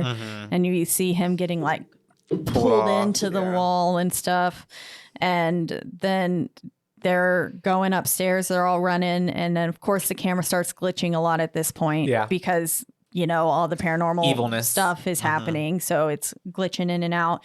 And then they're running through the hotel and they're like, how are the lights on and stuff? Or I guess David had said that earlier. Yeah. Yeah. He was like, this makes no sense. The electricity should be off. And the strobe lights are going. And in the strobe light, we get our main clown coming up closer and closer and closer until it just goes black. And then we hear Molly and Jessica talking. Sorry, my soul. And they were just talking and they're like, can you see? And then all of a sudden it flashes back on and then the clown's right there in front of their faces and the camera like glitches and it freeze frames on the clown's face for a second. Very scary. Yeah. Looks like he's about to murder them. Yeah. Would have been okay if they chose to move the end the movie there. It would have been okay. Is that what you're saying? Yeah. Oh, okay. Gotcha. And then I was like, maybe is that a explain question more or Tully in 3? Like I think that would have been a solid ending as well. I just like dead stop. the Just ending end that they it. did too. Yeah, but like if that was it and we didn't get any more explanation of what happened to them. And then it just like cuts to a black screen of like the footage that you saw was produced was when and whatever. Yeah, I could see that. It's a good little cliffhanger because you don't know what happens. Yeah, exactly. But then we cut to the morning mysteries, right? And we're with Susie McCombs, and that's whenever she's like, we're gonna take a phone call from Jessica. From I forgot what their show is called. The Insider. The Insider? Is that what it was? Okay, yeah. And so she's on the air and she's talking to Arnold. She's like confronting him basically, and she's like, I'm gonna blow the truth, and if you're getting paid by the city, you better leave town or something like that. Yeah, something like that. And that's whenever he's like, if you had proof, you would be doing it already. You're basically kind of giving vague threats. Yeah. Why are you not writing about this already and blowing the lid off of everything? You're just giving me these threats and not actually doing anything. So I don't think you have anything. And then that's whenever Susie is like, do you actually have anything? And she's like, I do, and I'll get more. And then she's like, I think she's telling Mitchell to find her or something like that. Yeah, she says, Mitchell, if you want to know what happened to Diane, come find me. Mm-hmm. And then we're back with Mitchell, and this is where he runs into Melissa from the first movie. Yeah. I'm pretty sure her name's Melissa. Yes. Yeah. Okay. Yes. And because she's on the floor and she's talking on the phone with her mom, right? Yeah. And she's like, Mom, I already told you I'm dead already. And they took us to hell. And yeah. Mitchell's coming with us. And then he like that was so creepy because she just like, she looks at him, she gives him the finger up, like, hold on. Uh-huh. And he just like walks past her. Which is already no. Yeah. And then like, hears all that. You're just hearing the conversation like sound so normal. And then it just transfers into that. And I would have been like, running for my life. So, well, he turns around and she's right there, right? Just right in his face. Yeah. And then it kind of, we cut out and then we come back to Mitchell waking up, right? Yeah. And I think we cut to him, a clip of him saying the hotel's dangerous and everyone should stay away because it's real. Yeah. And it's the irony. Because this is where he's like, I'm never going to go back. I'm never going. Yeah. Yeah. And he's like, should have listened to his own words. Uh-huh. And then he saying like he intends to stay away from it. And then that's when, we wake up and we're in the dining room. We see Mac and Alex at the table. And he's really this is where Tully really sets them up for the third movie. He's going into basically, it's like when the villain describes their evil plan. Yeah. Basically. Evil monologue moment. Yeah. That's what we're getting from Tully and at the this Lake moment. Of Fire and all that stuff. Right? Yeah. Yeah. He's talking about the Lake of Fire, talking about how someone's going to come along and they're going to open this and it's going to be even bigger than Hell House was. And we're going to have more souls. And he's like saying the hotel never closed. The hotel never fucking closed. And he's like slamming on the table. And he was like, we've been here all this time. It was a reopening when we died or something like that. It was a grand, the grand reopening. Sings a little bit of Be Our Guest. Yeah, he does. Yeah, he does. Which was creepy. Freaking Disney. He's a Disney adult. Disney adult. And so we get the whole spiel from him, and then I think this is when we cut back to the Morning Mysteries, and she's like wrapping up their interview, and she's like, next week we'll be interviewing Russell Wynn and going over all the footage that he has put together and talking to Brock over, I guess, what they find from some I don't know. She's talking to Brock at this point. Oh, it's after everything's already done. That's right. Yeah, Brock was talking to Mitchell too at one point and was like, "Hey, are you serious? You're not going to go back into that house?" That's right. And he was like, "Cause like I need to get in there and you should like come with me," kind of thing. And Mitchell's like, "No, I'm never going in that house again." Yeah. And then that's whenever we get the phone call to Miss Susie, and she's with the phone call to the assistant, and she's like, "Hey, Arnold Tasselman called and said, he's sorry he couldn't make the interview. He was in an accident before the show." And this is the one that you thought not the one that you thought that Patrick Carmichael and them were involved in, because that was the 80s. Never mind. Yeah. But yeah, so they get the phone call that like he never made it in, and she's like, "What do you mean? He was just sitting here. Like, what do you mean?" And she's like, "Well, the real guy says he's not here." So she's like, "Who the hell was that?" Yeah, she's like, "You mean the guy that we just interviewed, like who just walked out of the studio 30 seconds ago?" Yeah. And so then you're like, "Ooh," and this is when I was like, I thought he looked like Andrew Tully. But yeah, then, I guess this is where Tully's really explaining that we never left. The hotel's always been occupied. And then we get the song, and it's Diane playing the song. Yeah, on the piano. Do, do, do, do. Really freaking out Mitchell. Because I think at this point he was also trying to help out Jess and Molly who are tied up at this point. Yeah. And basically Arnold's like, no, like that's not gonna work. Here's what we're actually gonna do. You have to make a decision. One person can leave. Yeah. One person can leave, so that way we can keep these dominoes going. That's to go back to the other thing where you were talking about the councilman not being able to make it. It's just another domino totally put into play in all of these people throughout this whole universe. Everybody we've seen up until this point, and both movies have Andrew been. Tully's just a puppeteer. Yes, he's true. controlling everything. Yeah. He's God. Honestly, Well, Let's pray to him. He is. You pull back and he's being manipulated by somebody. yeah. I mean, it's just this constant kind of keep pulling back, and eventually you get to the big baddie at the end, I suppose. That's controlling everything, trying to get out of hell. And trying to make the evil leech on and grow even more into our world. And so that's whenever we have him getting that ultimatum of like you have to choose either Jessica or Molly, and then Andrew Tully is in savage and he's like, you know what? I'll make your decision easier, and just starts killing Molly. Just stabs Molly. Yeah. So honestly, there was no choice at all whatsoever. Yeah, he said, I thought it would be a tough decision for you. Yeah. We'll take one out of the running. Yeah. So no decision at all. And then that's whenever Because he could have also chose himself, oh yeah, I guess, right? which would have been right. I feel like he could have. Was he an chosen. option? I feel like he could have been. I don't think he said you have to choose between these two. He could have. Yeah, he could have been. Picked himself. Yeah, so it was nice of him to pick Jessica. But yeah, he took one person out of the running. Yeah. And they kill Molly. Poor Molly. She's just dead. Yeah. And then I think this is, for some reason, I have in my notes, I think Tully's the one. I think we get an explanation from him, but I think he's the one that he's been sending the footage to Wynn. Yes. Yeah, to Russell Yeah, Wynn. he's like, I've been sending it, and he's the one who sent the leaked Information to package from Jessica. Patrick to Jessica. Yeah. He's basically, again, he's his getting little them all in. dominoes. Yeah. And he's lining them all up so that way they can topple over and it causes one thing to happen. And he's just acquiring more souls for the Lake of Fire. And then we don't really get to see what happens as we get Mitchell standing up, and we don't really get to see what happens as he walks over to Jessica, but we just hear Jessica screaming, no. And then all of a sudden you're hearing like squelching, and then it just goes silent. Yeah. And then we basically we pop to Jessica. Her back on the interview chair. Yeah. And back in the police station. And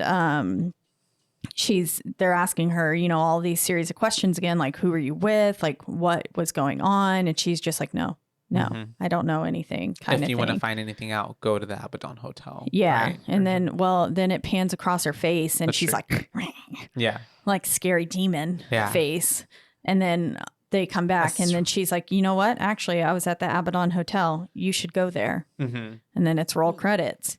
But then we get some little footage of Alex and Mac recording, talking about how basically it full on goes to explain of Alex basically telling Mac of how he lost everything.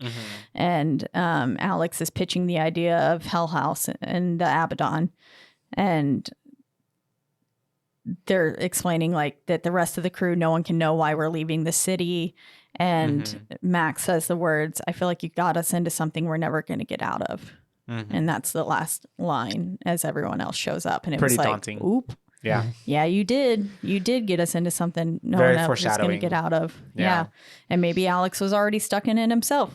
As we mentioned. Yeah. He never got out of it. And so can't go down by himself. And that is the Hotel LLC 2, the ABADDON Hotel. Yes, Hell House. Hell House. What did I say? Whole house? I just Hotel House, I Hotel think. House. Oh my god. I don't know what you said. It was all kind of jumbled up. But yeah. 2018s. It was pretty... directed by and written by Stephen Cognetti, who we luckily got to interview, and you'll Which is hear pretty interesting. That interview. It'll come out after we cover 4. But since there were some spoilers for 4 in it. Do you want to go over into the BooBaes? Into the ratings? Boo rating. So how we do things here is we do a Boo rating on a scale of 1 to 5, or I guess technically 0. Yeah, 0 to 5. 0 to 5, 5 being the best. So basically stars, but we give him little boos or ghosts. And we, that's what we do. And then we explain why we chose our rating and stuff like that. First off, I'd like to go ahead and say that I'd like to change my original rating for Hell House LLC. Okay. Yeah. I was listening back, and I think this is when we were a little bit harsher with our critiques. Yeah. And we're trying to give everything, like, not just like give things a 5. Yeah. And I was like, that film definitely deserved like a 4.5 to a 5. We both gave it a 4. Okay. We both gave it a 4.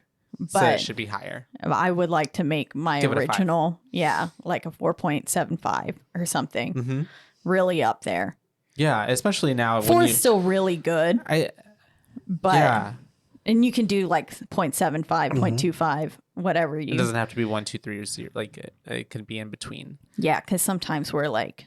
I think there's also in terms of watching everything as a whole. I think you get a totally different perspective. Because if you were to just watch that movie on its own, it's still great. But it's still really good. There's just so many layers now that it gives you more of like an appreciation, admiration for the amount of detail and work that was put into all of it together. So I see. Like we were talking about how he's already set up 4 and 2, which was just wild. And pulling up like to have that much forethought and to have this world built.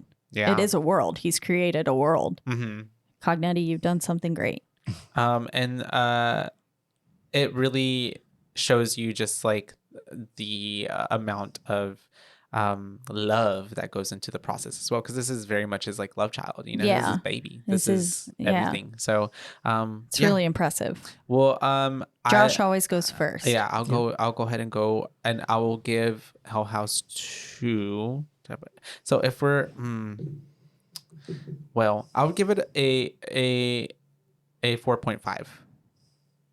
A 4.5. Why is that? I really thought it did well of carrying on the story. I thought that there what's the word? It's just it pulls back layers even more. I love how we got that added information from the first one on why like Alex needed Hell House the Hell House to work and why that location. I liked how we found out that like there was a bit of restraint from Steven in the first one from kind of putting all the apples on the table, all the cards, and now getting information. And I thought that it was because there was probably a 1,000 ways it could have gone with, taking the storyline in the second one. But I thought it was like, it made sense enough and it wasn't too far off from the actual storyline that we got from the first one, that everything made sense and was like in terms of now putting 1, 2, 3, it was a good progression, if that makes sense, into furthering the plot and the story and the narrative of what we're dealing with in the universe of, Hell House.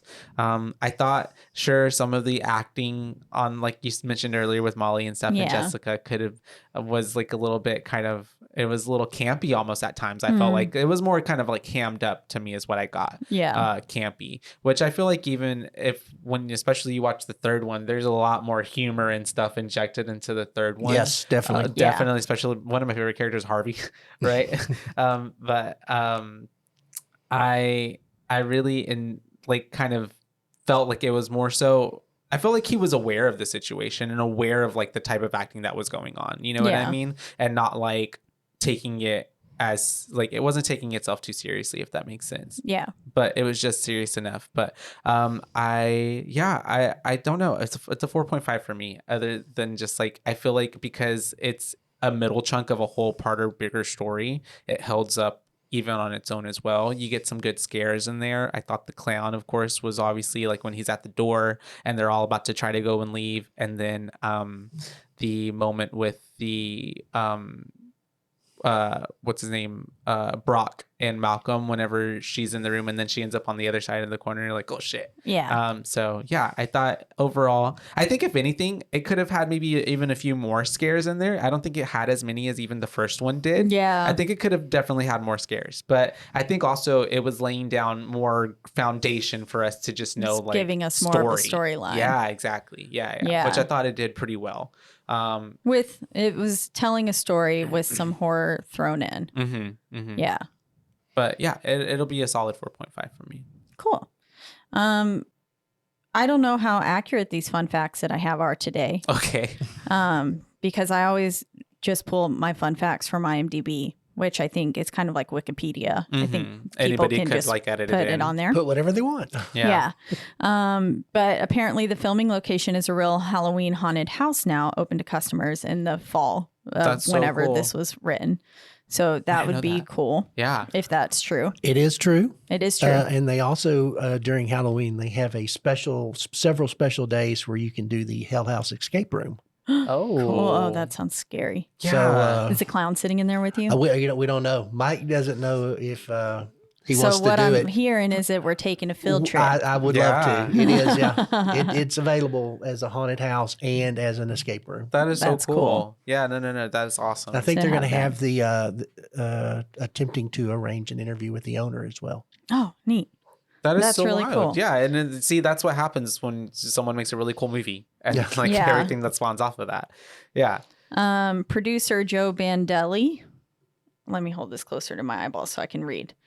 Bandelli is uncredited in the movie, but plays Brock's cameraman throughout the film. Oh, Malcolm? Plays Malcolm, yeah. And then his second death as a cameraman in the trilogy is what it says.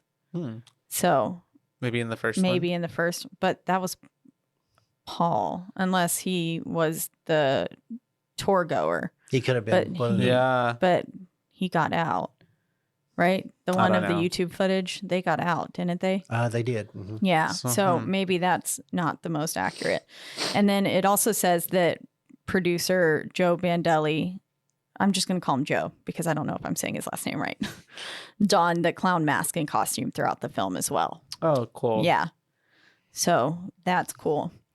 Who knows if, again, that's true. But We can ask them hopefully yeah, here soon. We'll have to fact check. we know who dons it in the fourth one. But What's your boo my rating? boo ratings, yes. Maybe I do change number 1 to a 5. Okay. Yeah, just so that way I feel, because I think I still liked the first film more than I this one. liked the second film. Mhm. Although I do have to appreciate all of the forethought that went into the second film, like I've talked about the whole time with, Patrick Carmichael and everything else like that. The fact that he had built in the world and he was putting tiny little clues in here and there for us to really build on and keep this series going, which is so neat to me. So I think I'd probably give it, I'd probably give it a 4.5 as well. It was really solid film. It had a good amount of scares for me. I wish maybe that we would have seen a little bit more from the clown. That is the thing that like freaks me out the most about these films. Yeah. Even though I collect clowns and stuff, this clown is just unsettling in so many ways. As much as Tully is like, the main villain, the clown is like what you associate it like with the Hell House. Like you just kind of the image and you see the clown, Yeah, exactly. And Tully in and of himself is terrifying because he is the one orchestrating all of this right now. And so he's terrifying in like kind of the scary way of like how humanity is terrifying and the terrible things that can happen just in life. He's not like a spooky he looks like a feral man. He looks like, a normal old man. But he is still scary. Yeah. So I think a 4.5 for me. I liked it. I liked the storyline of all getting to see the disappearances of all the other individuals throughout the house and over the course since Hell House had happened, kind of filling in some of the plot lines for the hotel and stuff like that. So I think it was a great film. Would 10 out of 10 would watch again. Would recommend. Yeah. And Casey? 4.5 out of 5. Well, I think we are jaded by having, seen them all. I know 2 and 3 get beat up pretty hard online. They do. Yeah. But 3 especially, I feel like. I think it's the idea of, us having, if not in the process of watching all 4, have pretty much watched most of it. To go from 1 to 2, having, just seen it and not know that there's a 3 and a 4 coming. I think that's where a lot of it, people are like, maybe it wasn't very scary because there wasn't a lot of super scary things in there for a horror movie. Yeah. But for the storyline, like you said, there's a lot. Yeah. And I think a lot of viewers are like, when they watch the 2 and 3, they're like, well, I'm here for the scare. Yeah. Not a lot of the story. Yeah. But you have to take it. It's crazy that, he's thinking about this entire thing, at this point, 2 movies down the line. Yeah. Yeah. He's thinking about, I enjoyed it. Yeah. For me, 4.5. But again, I think we, at this point come at it from a totally different perspective as almost historians trying to figure out those Easter eggs and those little things he's dropping. Yeah. But it's a good movie. I like it. Yeah. I think had I watched this without having watched 3 and 4 immediately afterwards, I probably would have given it a lower rating because I didn't know. And then going back, I'm talking on this film, having seen it multiple times now. Yeah. And I think because the first time, like I said, I didn't. Whenever she said Patrick Carmichael, I hadn't seen the 4th one yet. That meant nothing to me. Yeah. And so I was like, okay, I just kind of glossed right over it and was like, okay, this is just some rando, but it's not some rando, which is at the so time cool. It was. Yeah, at the time it was. That's what's crazy. It was. And you watch it the first time and you're okay, Patrick Carmichael. And then 2 movies down the road, becomes important. Yeah. Once again. Yeah. It's so wild how, and I think, it's hard not to appreciate the film from once you've... Our perspective. Yeah. Yeah. It's a part of a whole. And that's what, like I said, we rate it different than I think other people do. Yeah.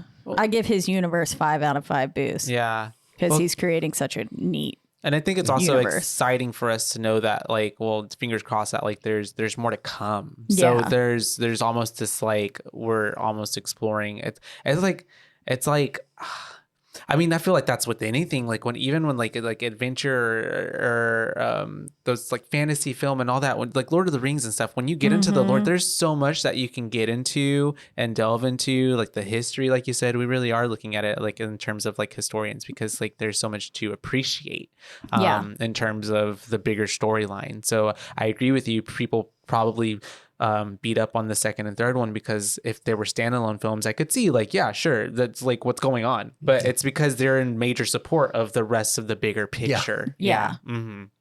Yeah. Which is so neat. Yeah. Which I could also see how I'm sorry to interrupt your rating. No. How the first one and the 4th one, they actually get really good praise online and stuff, and I can see because the Hell House LLC kind of is the inception of that original idea. Yeah. And then the Carmichael Manor is also in itself, even though it ties in, is its own entity in itself as well. Yeah. To where you can appreciate it as kind of almost a standalone in itself as well. So I can see where people maybe get lost in the 2 and 3 in terms of their purpose, I guess. Yeah. Yeah. But their purpose is to spell everything out. Yeah. And really make all the puzzle pieces fit. Yeah. It's just more backstory. Yeah. But your boo rating? I would say probably 4.25. 4.25. Yeah. Okay.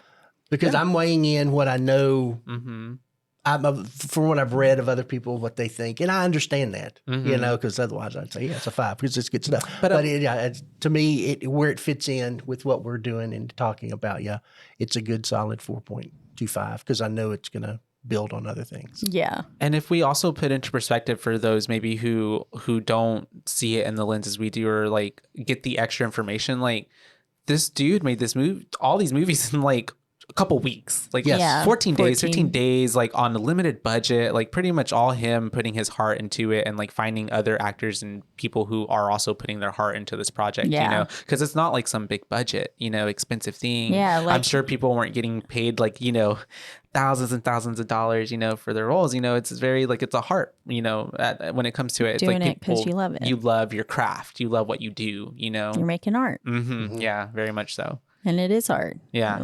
Well, and this has this is, and we talked about, you know, movie to movie, at the smaller budget, there's a good chance that there will be another one made. What really, you know, scares me when I watch something, let's say like on Netflix, you get into a season of something, and then all of a sudden it's not generating the money that somebody else needs, and they go, hey, one season, that's it, end of the story. Yeah. Yeah. You know, hopefully this is, like I said, enough passion project to where we can get somebody to come up with enough money for 5, and then that generates more for 6 and things like Yeah. that. It can only go up, hopefully, Yeah. from there. Yeah. Mm-hmm. Yeah, that's true. Yeah. But that is our take on the Hell House LLC 2, the ABADDON Hotel. ABADDON Hotel from 2018.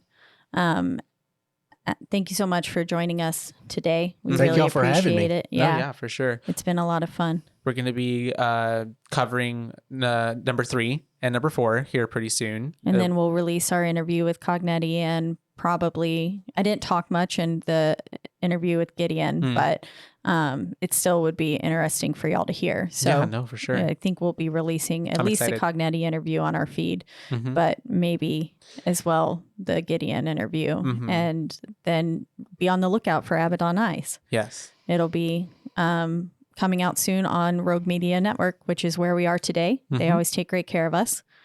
And you can listen to us and all the other amazing podcasts like ABADDON Eyes that will be coming out all in one central place, and that is... RogueMediaNetwork.com. That's right. And then you can listen to us on a slew of podcasting platforms, the biggest 2 being... Spotify. and also Apple. But wherever you do listen, don't forget to... Rate, review, and subscribe. That's right, because that's the only way we can get ahead in this world.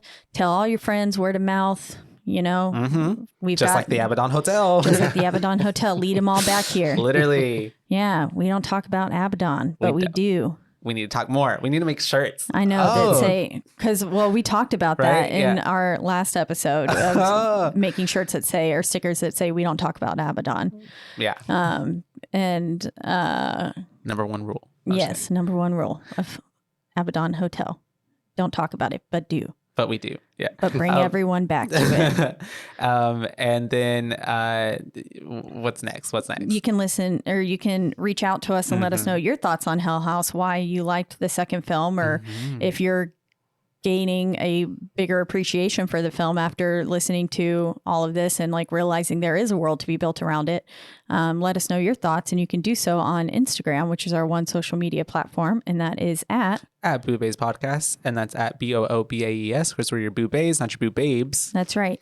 And until next time, you guys, we'll be covering the Hell House LLC 3, The Lake of Fire, next. So be on the lookout. These are all Shudder exclusives. Yes. So you can find them on Shudder or AMC. If you have the subscription add-on on For Prime, Prime. I believe. Yeah. Yeah. So you can find them on there. Yeah. But yeah. And so until next time, you guys. Bye, bays. Bye, bays.